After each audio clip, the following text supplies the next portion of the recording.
বাবার সাথে কৃষিকাজ শেষ করে বাড়িতে এসে দেখি অনেক মানুষ আমাদের এখানে। দেখি আমাদের গ্রামের মেম্বারও আছে।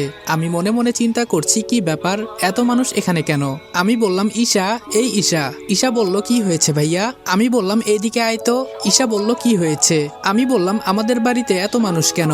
ঈশা বলল ভাইয়া তুমি শুনো নাই, বাবার কাছে নাকি মেম্বার 1,50,000 টাকা পায়। আমি বললাম কি এত টাকা? ঈশা বলল হুম ভাইয়া। আমি বুঝতেছি না এত টাকা কিভাবে।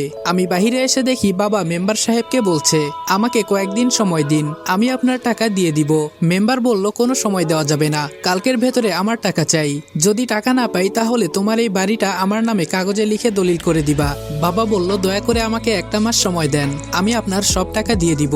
মেম্বার বলল অনেক সময় দিছি, আর একদিনও না। এই সবাই শুন, কালকে হয়তো আমার টাকা দিবে, নইলে ওর বাড়িটা আমার নামে করে দিবে। এই বলে চলে যায়। বাবা বারান্দায় বসে কান্না করছে, আর মা বাবাকে সান্ত্বনা দিচ্ছে। আসলেই আমি বাবাকে কখনো এভাবে কান্না করতে দেখি নাই। নিজের কাছে খুব খারাপ লাগছে। কি করব আমি কিছুই বুঝতেছি না। আমি বললাম আম্মু এত টাকা কিভাবে হলো? বাবা বলল বাবারে আমি অনেক আগে এই ঘর বাঁধার জন্য 50,000 টাকা নিয়েছিলাম, কিন্তু অভাবের কারণে দিতে পারি নাই। কিন্তু আজকে নাকি এই টাকা সুদে আসলে এত টাকা হয়ে গেছে। আমি এই কথা শুনে রুমে এসে বসে বসে ভাবতেছি এত টাকা তো আমি কোনোদিনই জোগাড় করতে পারবো না। কি করতে পারি? হাতের ফোনটা বিক্রি করলে হয়তো 10,000 টাকা হতে পারে, কিন্তু বাকি টাকা না। আর কিছু চিন্তা করতে পারছি না। রাতে মা ডেকে গেল খাবার খেতে, কিন্তু খেলাম না।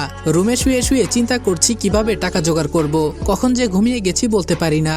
সকালে যখন ঘুম ভাঙলো তখন শুনি আম্মু কান্না করছে। আমি তাড়াতাড়ি আম্মুর রুমে গিয়ে দেখি বাবার গলায় দড়ি ঝোলানো ফ্যানের সাথে, আর আমার মা বাবার পায়ে ধরে কান্না করছে। আমি ফ্যান থেকে বাবাকে ধরে বিছানার উপরে রাখলাম। আজকে কেন জানি মনে